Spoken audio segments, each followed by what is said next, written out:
Welcome to the Money Over 50 podcast, brought to you by Dallas Davison and Michael Hogue from Money Over 50 Financial Advisors.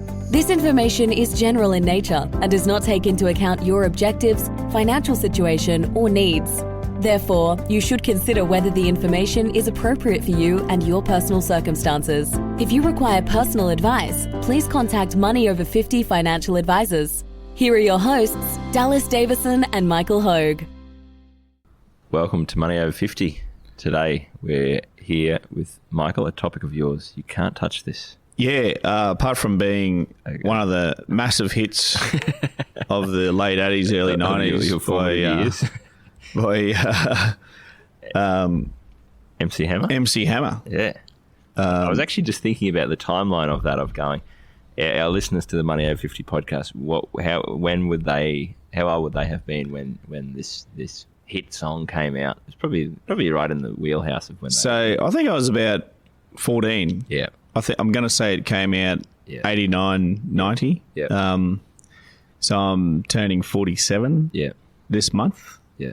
So yeah, there's some listeners that would have been 17, 18, 19 there. So You Can't Touch This by MC Hammer, one of the classics. I actually showed Richie, my 6-year-old, that song the other day because he's got a couple of pairs of shorts actually that are actually too big for him right now. And it looks like MC Hammer's shorts, like because he's for those that don't know, he's known for wearing really, really long baggy shorts. Yeah. Obviously a play on words. So there's superannuation we're talking about now. So there is a misconception that one of the negatives of superannuation is that you can't touch it before you meet a condition of release. So that condition of a release is usually aged between 60 and 65, depending on your working conditions. So so much so that we actually have to warn our clients about this. So part of our recommendations for a 50-year-old, to say, we want you to put money into super, you cannot touch this money until you meet a condition of release, and blah blah blah, and all the rest of it. So it's a warning that we have to give people. Now, so it's got an implied negative to it. I flip that around. I say the no touchy rule isn't a disadvantage; it's a huge advantage, and here's why. So I actually had a client at my previous firm that I worked for. And I'd inherited this client. So one of the advisors left. So I was brand new to looking after this gentleman. He actually had an investment. So it wasn't superannuation, it was investment, so he could touch it. Yep. And the account balance was $105,000. So the first meeting that I had with him, bearing in mind he'd been a client for many years, he said, this investment's not really going that well. It's only $105,000. I've put $100,000 into it. And I was none the wiser because it was the first meeting that I had with him. So after he left, I actually went back and I looked at the cost base. Now, what the cost base is, just quickly, is it's a ledger for saying, okay, how much money has he put in and how much money has he taken out? When I ran that ledger, the cost base was actually minus $17,000. So what I'm suggesting here is that if you added up all the money he'd put in and all the money he'd taken out, he'd actually put in minus $17,000. And the investment was worth $105,000. So in his mind, he's put in $100,000. Now it's at 105. What I looked at is he'd taken $10,000 here, $20,000 here, $15,000 there. All of that added up to $117,000 that he'd taken out. So he'd put in one lump sum of $100,000. Yep. And whenever he felt the need or the pain or the friction to need a bit of money, he'd take out some money. So he'd put in $100,000 in one lump sum. Yep. And over the course of years, he'd taken out a sum total of $117,000. Now, with that, the account balance was still $105,000. So, look, if that was in super, as opposed to an investment that could be accessed, so if there was in superannuation, if that $100,000 had gone into superannuation and nothing could come out, instead of the account balance being $105,000, look, it would have had to have been a minimum of $222,000. So I've used rough math by that. Yep. And I haven't accounted for market fluctuations and things like that. But I'm just saying it was worth $105,000. He'd taken out 117. If he add the two together, he gives me a balance of 222,000.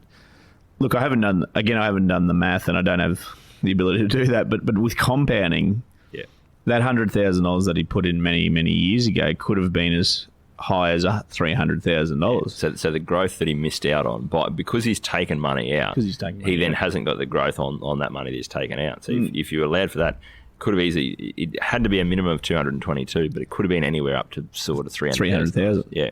So in the next meeting that I had with this gentleman, I actually pointed that out. Yeah. And he was shocked. Yes. He was shocked. He'd taken 2,000 here, 10,000 here, 5,000 here. He said, he actually thought he had taken out about $20,000 and he'd taken out $117,000 over the years. So it was just that every time some expense came up that he hadn't budgeted for, he was dipping into it. Was his life any better? No. Yeah. Well, I think the phrase that you just used before, which I really like, is like that concept of as soon as there was a bit of friction or a bit of feeling of discomfort, there's an investment sitting there. If you go, I feel a bit tight on cash at the moment, that friction is a good thing because it lets you know that actually I'm probably overspending in some area. I need to tighten. Like I need to make some trade-offs here. When there's a lump sum, there's a pot of money that you can seemingly take money out of just without any real pain or any friction at all, it's too easy to do that. Like the analogy that I use is, you got your clothes that fit you really well, and then you put on a little bit of weight.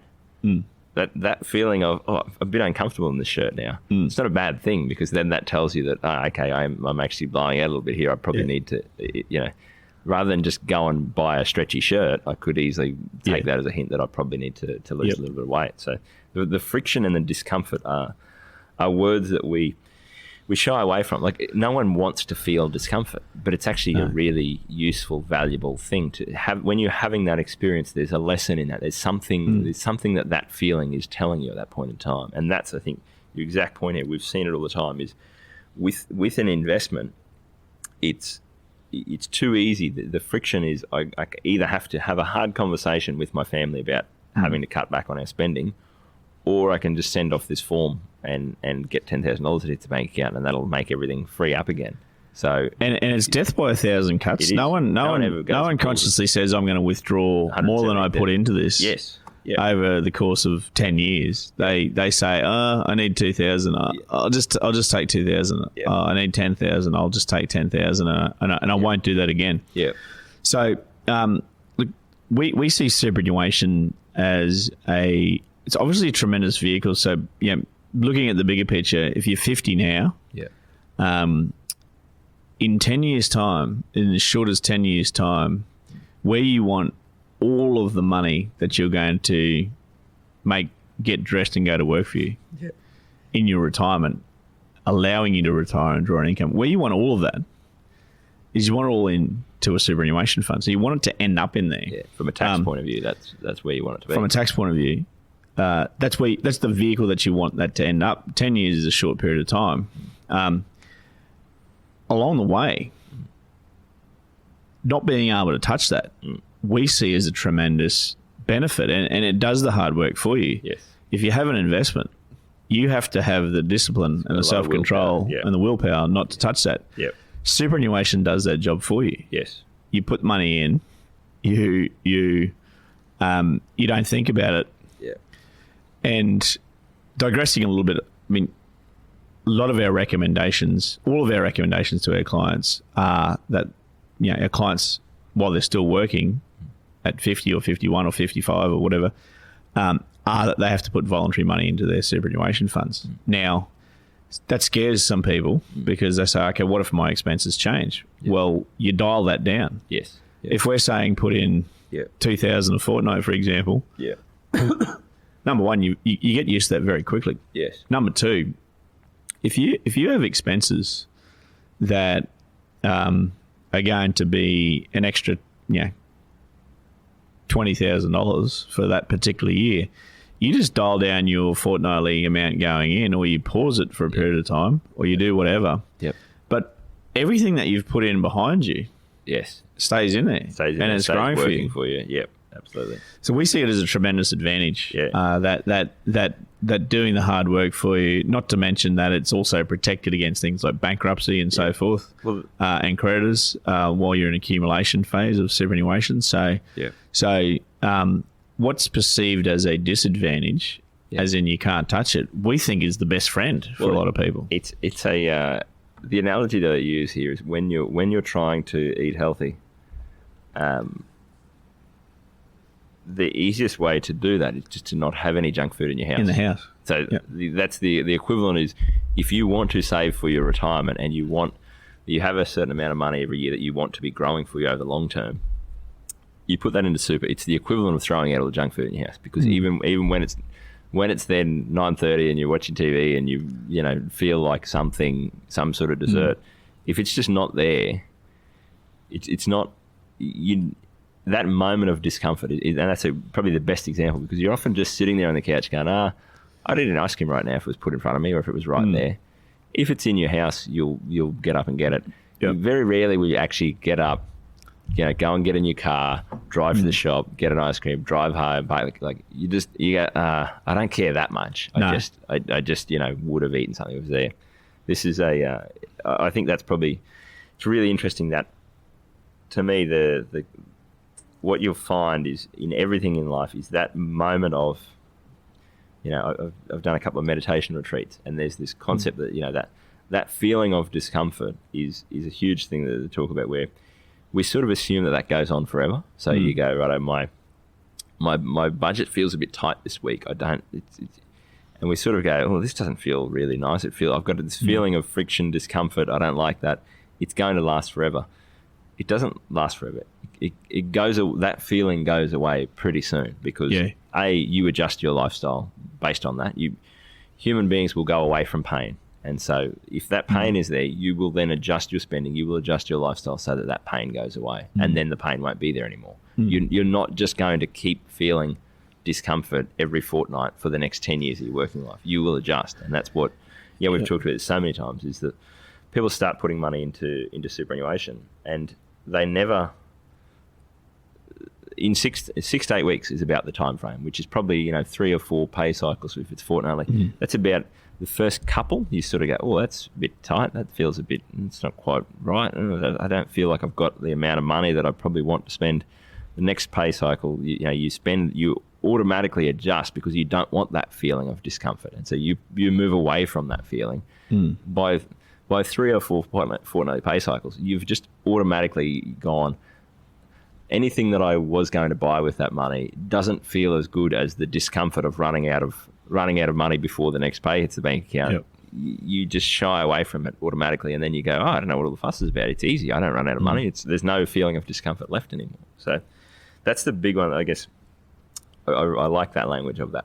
Friction or discomfort is the way to think of it, because it's not. It's often not an unassailable thing. It's not like I have medical bills that I have to pay for my sick child. It's often just a momentary discomfort where there's a thing that I would like to have, or there's a thing that I'd like to do, and I want to do it, but I don't really have the money, and then I sort of get over it and then it goes away. Yeah, look, discretional expenses are very, very good and competent at fighting amongst themselves as well. So if you just take money away, and you take it away every fortnight if you get paid fortnightly by putting it into your super fund, you've got a list as long as your arm of discretional expenses. We've got this big spreadsheet that lists out pretty much every expense that someone could have over the course of the year. If you can picture an A4 page, the spreadsheet actually runs over into the second page. So each little line item is a budgetary line. So you have all these expenses, and it's as long as your arm, and people get shocked every time they fill out one of these budgets, because they can't believe how much they're spending. If you take that money away, those expenses largely fight out amongst themselves. Some of them get shaved considerably, and so they probably should be. Others stay the same, and then others disappear altogether. So, the evidence coming back to us from our clients that we implement new plans for which include taking 1,000 a fortnight or 1,500 a fortnight or 2,000 a fortnight to put into their superannuation funds. We have a rule where we check back in with them after 4 pay cycles, and they predominantly the overwhelming evidence is that they've done that standing on their heads. They haven't noticed that money go at all. So again, I just want to flip this around and say that's an advantage. It's an advantage. Yeah. There's also a component, I think, of this that, and I think we've touched on this before. There's a bit of wordplay. You can't touch this. We've touched on this. That there's a weird thing I find with, we as so us and our clients are sitting there and we arrive at, okay, you've said this is your retirement objectives. This is where you need to be. This is where you want to be. In order to do that, you need to put away this much money each fortnight. It's actually much easier for people to get comfortable with that because it's a figure that has been sort of arrived at in service of a greater goal. It's not. It's sort of just a rule that's put in place, and human beings respond really well to rules, even if they're arbitrary, even if they're made up. But the rule or the concept of this money is going into superannuation and it cannot come back out. People are sort of weirdly, they don't like restrictions in theory, but in reality they do. Practically, people really like restrictions of, righto, this much money has to go into superannuation and it cannot come back out. And it's us all deciding that it's going in, and it's the Australian government, the might of the Australian government telling you that you cannot get that money back out. So you're not going to argue with the government. You're just going to go, all right, well, the money's in there now. I'm not pulling it back out. So there is, I think that's sort of your point is you almost want to push that to a higher power almost. Yeah, look, I think it makes it nice and simple that every discretional bit of money that you put into there is gone until you retire. Yes. You can dial that up or down. Yeah. Of course. Like if you got expenses that are coming from left field. Yeah. The beauty of this, Dallas, is that if you do get used to putting in 1,500 a fortnight or 2,000 a fortnight, the beauty of that is that if an expense comes from left field that's $2,000, you've already built that capacity into your budget. That's right. Like you can actually then say, okay, well, I'm just going to pause for this fortnight. Yeah. This come from left field. Yeah. It's dental work or it's something that I haven't budgeted for. I'm just going to pause that $2,000 that's going into superannuation for this fortnight. Hey, but I've been doing this for 52 fortnights. Yep. The last 2 years. Yep. I've actually put. It's actually easier to do that. It's easier to transfer the money that was going into super into that left field expense than it is to try and come up with the money from somewhere. Yeah, it is a really interesting one. That's a good point. That I think people go, well, if I get to have the discretion of that money, then when something comes up, it'll be easy for me to come up with the money. It's actually harder. It's harder. Yeah, it's harder. You've actually built that capacity into your. If you treat your superannuation contributions as a discretional line item, you've actually built more capacity in your budget to handle expenses coming from left field. In that example, you've dialed it down for one fortnight, but you've done it consistently for the last 52 fortnights. So you've put $104,000 in over the last 2 years in this example. As a couple, let's say. And we won't go in the nitty gritty of what's concessional, what's not concessional, and all of that sort of stuff. But pausing that for one fortnight isn't going to have a detrimental effect on what you've done. No. And you've built that capacity in. Yeah. I think that's a really good example there as well is that thing of it's the twofold effect of doing that, getting that money into an environment that you can't touch. I think to summarize, like, you're building capacity for the discretion, for those expenses that come out of it. You've built the capacity, and in addition to that, if and when those expenses do pop up, you've already planted the seeds of the money that's already gone into super. So if you are forced to not be able to put money in for a month or 2 months or 6 months or whatever, the money that's already gone in is doing a lot of that work for you. So it's getting you closer to where you need to be anyway. So that feeling of stress and discomfort of going, this thing's come out of left field, we can't put our money into super. You have peace of mind that you've done what you can, and that this thing's out of our control. We can't put more money in.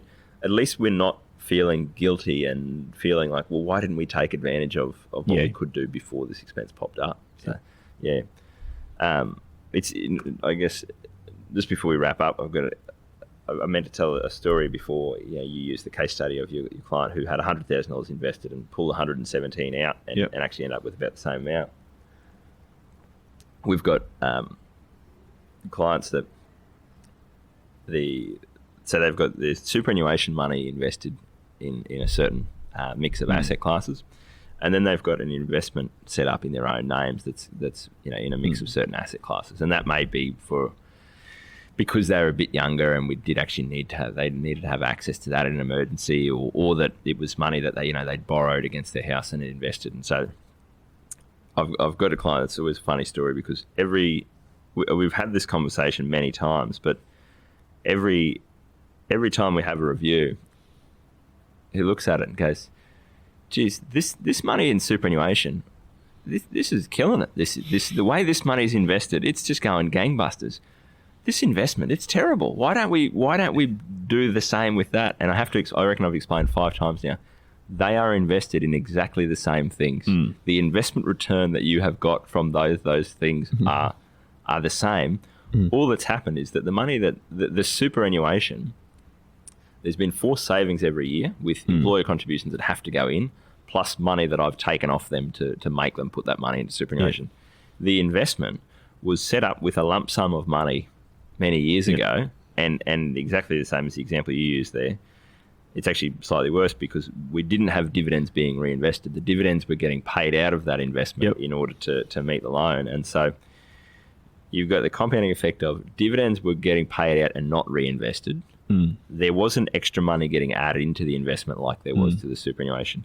And also when there's been times where there's been some pain, they've dipped into the investment and taken 10,000 here, 5,000 here, 20,000 there.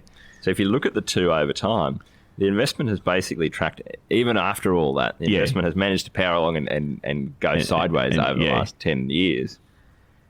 The superannuation has just gone absolutely berserk compared to it. And that's why I always say that, like, it makes sense why you're looking at those two items and going, they started with about the same dollar balance. One of them is now tripled essentially over the last 10 years. And the other one has gone nowhere. There's something broken with this one. There's something wrong with it. Why don't we do more of that stuff with it? And it's so clear cut in this case because they are invested in exactly the same mix of asset classes. And this is, we talk about this all the time. The behavior around your investment strategy is more important than what you actually invest into. And that's a case study of it. And that's, I think, a really good example of what you're talking about here, Mike, which is that this point of money going to super, I can't touch it until I'm 60. The evidence that we have seen historically is that's not a bug, that's a feature. It's not a disadvantage, it's a huge advantage. You cannot touch that, you cannot muck around with it, you can't spend the dividends every year, you can't take little lump sums here or there. If there's an emergency that pops up, you can't just, I'll just pull a bit back from there. It's a huge advantage over the long term because it makes you do a few things. It makes you be deliberate about the money that you actually put in, I'd say, for a start. It makes you really think deeply about how much money do I want to put into this thing knowing that I can't touch it for 10 years. So it makes you tighten your belt and be a bit careful around that. It makes you build up a buffer in other ways. It makes you build up a bit more cash in your bank account because you know that if I get stuck, I can't get that money back out of super. And it forces you to sit with that discomfort of if you are overspending or if you're at risk of overspending and you're feeling uncomfortable, you know that you have to deal with the actual, the root cause of that, which is the overspending, and not the symptom, which is that I feel a bit uncomfortable here. I'll just pull a bit of money out of this investment to make it go away. Thank you for listening to the Money Over 50 podcast with Money Over 50 financial advisors. For more information and resources, visit the Money Over 50 website, mo50.com.au. We look forward to catching up again soon.